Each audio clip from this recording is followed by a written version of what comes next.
જય દ્વારકાધીશ, જય શ્રી કૃષ્ણ। અધ્યાય ત્રીજો।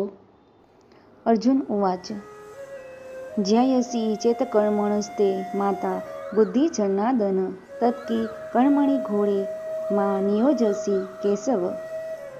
અર્જુન બોલ્યા, હે જનાર્દન, જો તમે કર્મ કરતા જ્ઞાનને ચઢિયાતો માનો છો તો પછી હે કેશવ, મને આ યુદ્ધરૂપી ભયાનક કર્મમાં કેમ જોડો છો?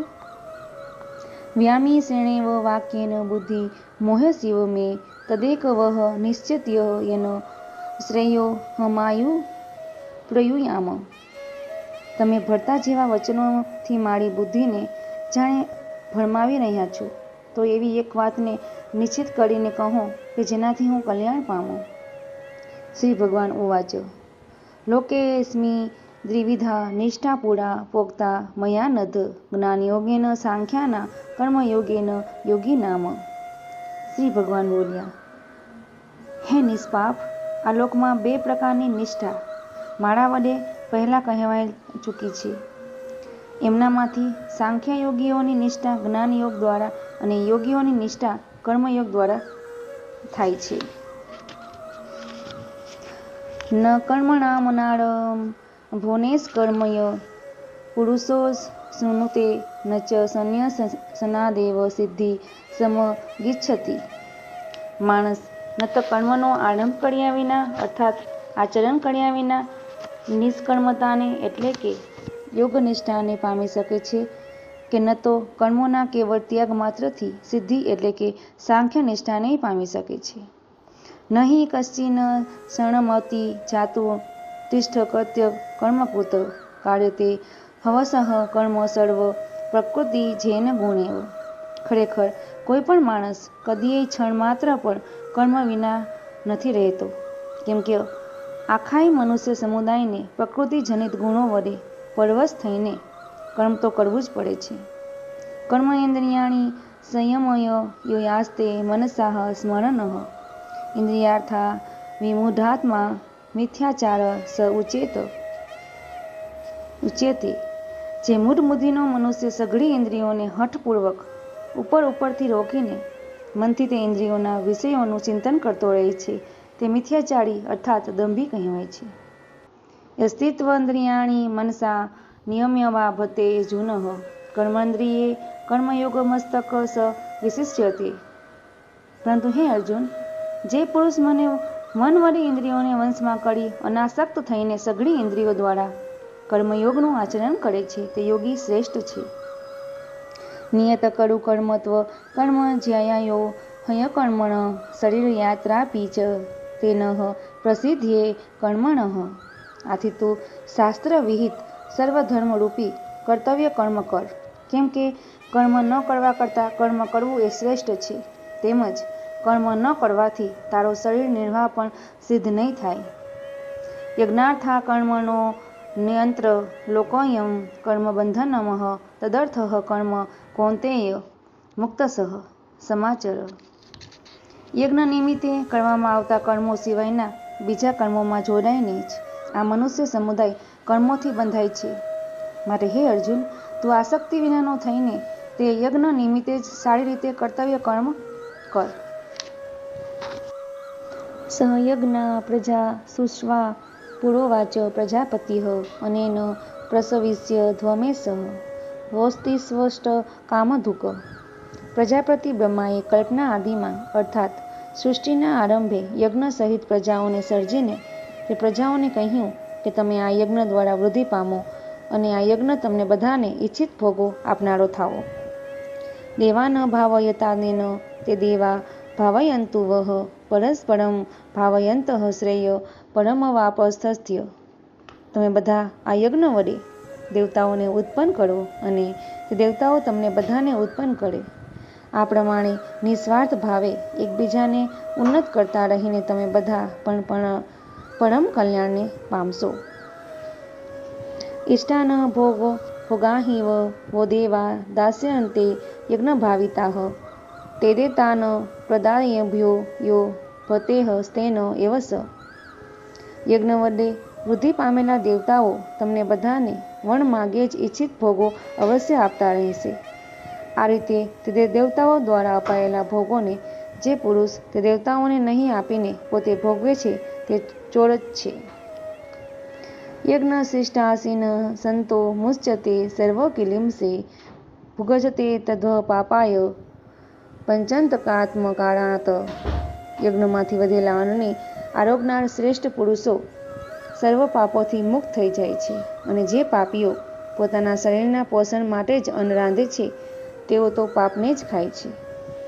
અન્નાદ્રવંતી ભૂતાની પર્જન્યાન સંભવ યજ્ઞાદ્વતી પર્જન્યો યજ્ઞ કર્મ સમુદ્વહ ભવ.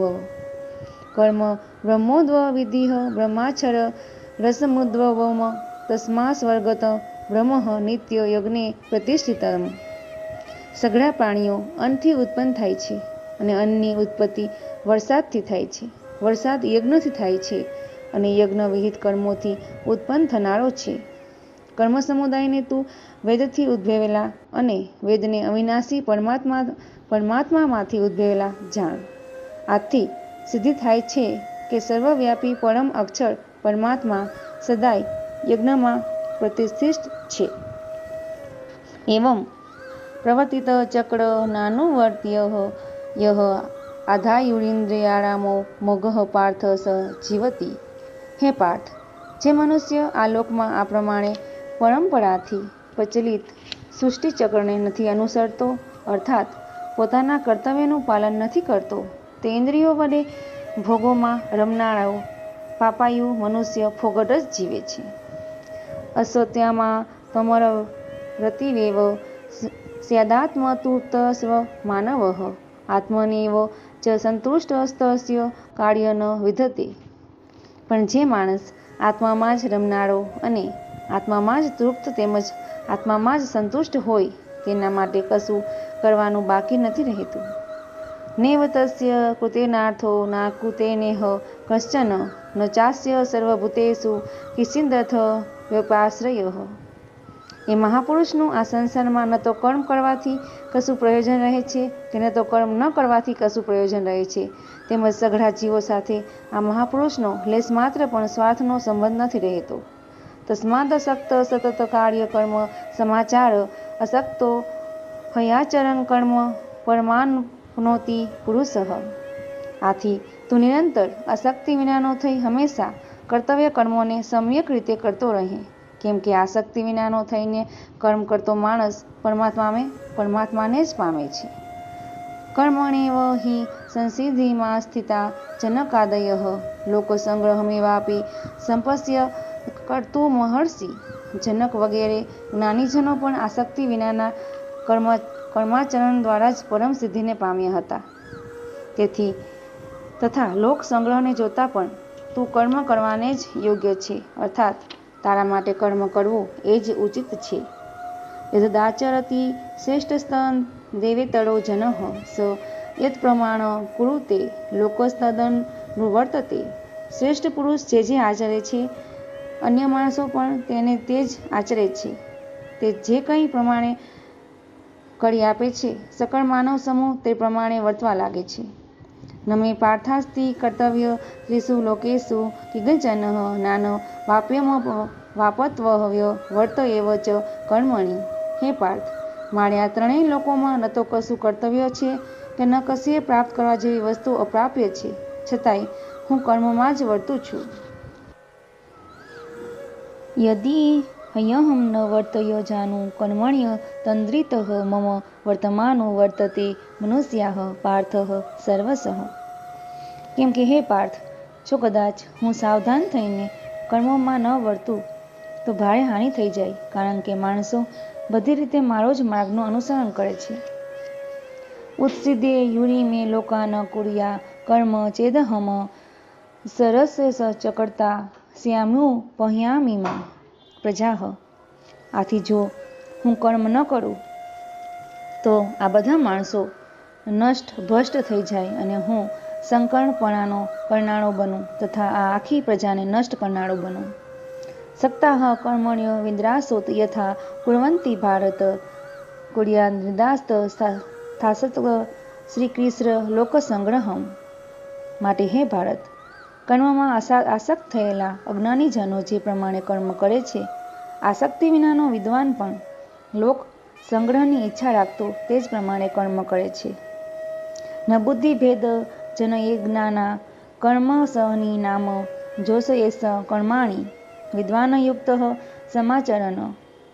પરમાત્માના સ્વરૂપમાં અચર ભાવે સ્થિત થયેલો જ્ઞાની પુરુષ શાસ્ત્ર વિહિત કર્મોમાં આસક્તિ રાખનારા અજ્ઞાનીઓની બુદ્ધિમાં ભ્રમ અર્થાત એ કર્મો પ્રત્યે અશ્રદ્ધા ન ઉપજાવે, પરંતુ પોતે શાસ્ત્ર વિહિત સઘળા કર્મો સારી પેઠે કરતો રહી એમની પાસે પણ તે જ પ્રમાણે કર્મ કરાવે.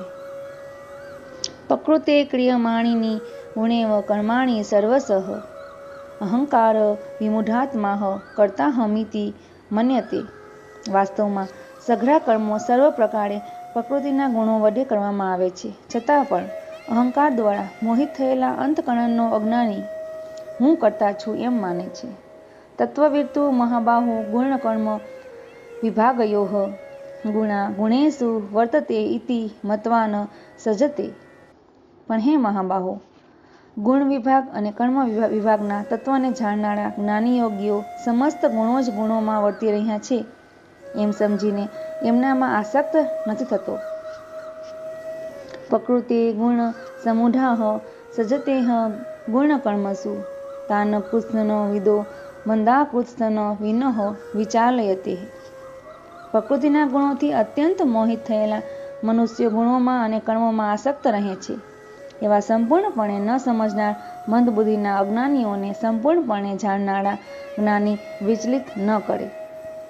મયી સર્વાણી કર્માણી સંન્યસયા ધ્યાત્મચેતસા નિરાશી નિર્મમો ભૂત્વા યુધસ્વ વિગતજ્વર. મુજ અંતર્યામી પરમાત્મામાં પરોવાયેલા ચિત્ત દ્વારા સઘળા કર્મોને માળામાં સમર્પીને ઈચ્છા વિનાનો, મમત્વ વિનાનો અને સંતાપ વિનાનો થઈને તું યુદ્ધ કર. એમે મંતમિંદ નિત્યમ અનુતિષ્ઠતિ માનવાહ શ્રદ્ધાવંતો ન સૂર્યંતો મુચ્યતે તેપી કર્મભીઃ. જે માણસો દોષ દ્રષ્ટિ વિનાનો ને શ્રદ્ધાળુ બનીને માળામાં મતને સદા અનુસરે છે તેઓ પણ સર્વ કર્મોથી છૂટી જાય છે. એતદ્વે દભ્ય સૂર્યંતો નાનુતિષ્ઠતિ મેદ મતમ સર્વાગ્ન વિન્દ્ર નષ્ટા ચેતસઃ. પણ જે માણસો માળામાં દોષારોપણ કરીને મારા મત અનુસાર નથી ચાલતો એ મૂર્ખાઓને તું સર્વ જ્ઞાનોમાં મોહિત અને નષ્ટ થયેલો સમજ. સદસ ચેષ્ટતે સવસ્યાહ પ્રકૃતે જ્ઞાન વાપનવાનપી પ્રકૃતિ યાંતિ ભૂતાની નિગ્રહ કી કરિષ્યતિ. સર્વ પ્રાણીઓ પ્રકૃતિને પામે છે એટલે કે પોતાના સ્વભાવને વંશ થઈને કર્મો કરે છે. જ્ઞાની પર પોતાની પ્રકૃતિ અનુસાર ચેષ્ટા કરે છે. એવા કોઈનો દુરાગ્રહ શો કરવાનો? ઇન્દ્રિયસ્યાર્થ રાગદ્વેષો વ્યસ્તિતો તયોનઃ વસમાગછેતો હસ્યસ પરિપંથીનો. ઇન્દ્રિયના અર્થમાં એટલે કે પ્રત્યેક ઇન્દ્રિયના વિષયમાં રાગ અને દ્વેષ છુપાઈને રહેલા છે. માણસે એ બંનેને વંશ ન થવું, કેમ કે તે બંને એના કલ્યાણ માર્ગમાં વિઘ્નો ઊભા કરનારા મહાશત્રુઓ છે. શ્રેયાન સર્વધર્મો વિગુણઃ પરધર્માસ્વ નુષ્ઠિતાત સ્વધર્મ નિધન શ્રેય પરધર્મો ભયાવહ. સારી રીતે આચરવામાં આવેલા અન્યના ધર્મ કરતાં ગુણ વિનાનો હોવા છતાં પણ પોતાનો ધર્મ ઘણો ચઢિયાતો હોય છે. પોતાના ધર્મમાં તો મળવું પણ કલ્યાણકારી છે, જ્યારે અન્યના ધર્મ તો ભયપ્રદ છે. અર્જુન ઉવાચો અથ કેન પ્રયુક્તો પાપ ચરિત્ર પુરુષ અનિચ્છિન વાણ્ય બલાદીન નિયોજિત. અર્જુન બોલ્યા, હે કૃષ્ણ, તો પછી આ માણસ પોતે ન ઈચ્છતો હોવા છતાં પણ પરાણે જોડ્યો હોય એમ કોનાથી પ્રેરાઈને પાપનું આચરણ કરે છે? શ્રી ભગવાન ઉવાચ કામ એસ ક્રોધ એસ રજોગુણ સમુદ્રવઃ મહાસનો મહાપામ્યા વિદ્નનીય મિહ વેરિહમ. શ્રી ભગવાન બોલ્યા, રજોગુણમાંથી ઉદ્ભવેલો આ કામ જ ક્રોધ છે. આ ઘણું ખાનારો એટલે કે ભોગોથી કદી ન ધરાતો એવો મહાપાપી છે. આને જ તું આ બાબતોમાં વેણી જાણ. ધૂમેના વિહતે વિહપ યથાદર્શો મલેન ચ યથોલ બેનાવૃતો ગર્ભસ્થાથા તેને દમાવૃતમ. જેમ ધુમાડાથી અગ્નિ અને મેલથી દર્પણ ઢકાઈ જાય તેમ તથા જેમ વર્ણનથી ગર્ભ ઢકાયેલો રહે તેમજ એ કામ વડે આ જ્ઞાન ઢકાયેલું રહે. આવૃત જ્ઞાન મેં તેનો જ્ઞાનીનો નિત્ય વેણીના કામરૂપેણ કૌંતેય દુષ્પુણ્યનાલ લેન ચ. હે કૌંતે, આ અગ્નિની પેઠે કદી પૂર્ણ ન થનારા કામરૂપી જ્ઞાનીઓના નિત્ય વેરી વડે માણસનું જ્ઞાન ઢકાયેલું છે. ઇન્દ્રિયાણી મનો બુદ્ધિ રહસ્યાધિષ્ઠાન મુચ્યતે અતે વિમોહય તેસ જ્ઞાનમાવૃત્ય દહીનમ. ઇન્દ્રિયો, મન અને બુદ્ધિ એ સર્વ આનું રહેઠાણ કહેવાય છે. આ કામ, આ મન, આ બુદ્ધિ અને ઇન્દ્રિયો દ્વારા જ જ્ઞાનને ઢાંકી દઈને જીવાત્માને મોહિત બનાવે છે. તસ્માત્ વિન્દ્રિયાણાદ્રો નિયમ્ય ભરતવર્ષંભ પાપમાન પ્રજહિય હેન જ્ઞાન વિજ્ઞાન નાશનમ. માટે હે ભરતવંશીઓમાં શ્રેષ્ઠ, તું પહેલા ઇન્દ્રિયોને વંશમાં કર. જ્ઞાન અને વિજ્ઞાનનો નાશ કરનાર આ મહાપાપી કામને અવશ્ય બળપૂર્વક હણી નાખ. ઇન્દ્રિયાણી પણાણે હુણી રંદ્રિયેભ્યઃ પરમ મનઃ મનસસ્તુ પરા બુદ્ધિયો બુદ્ધે પરતસ્તુ સહ. ઇન્દ્રિયોને સ્થૂળ શરીર કરતાં પણ અર્થાત શ્રેષ્ઠ, બળવાન તેમજ સૂક્ષ્મ કહે છે. આ ઇન્દ્રિયો કરતાં મન પર છે, મન કરતાં એ બુદ્ધિ પર છે, અને જે બુદ્ધિ કરતાં પણ સાવ પર છે તે આત્મા છે. એવં બુદ્ધે પર બુદ્ધદ્વાહ સ્તસંભ્યાત્માન માત્મનાહ જહિ શત્રુ મહાબાહો કામરૂપ દુરાસદમ. આ પ્રમાણે બુદ્ધિ કરતાં પણ એટલે કે સૂક્ષ્મ, બળવાન અને ઘણા શ્રેષ્ઠ આત્માને ઓળખીને અને બુદ્ધિ વડે મનને વંશ કરીને હે મહાબાહો, તો આ કામરૂપી દુર્જય શત્રુને હણ. જય શ્રી કૃષ્ણ. જય દ્વારકાધીશ.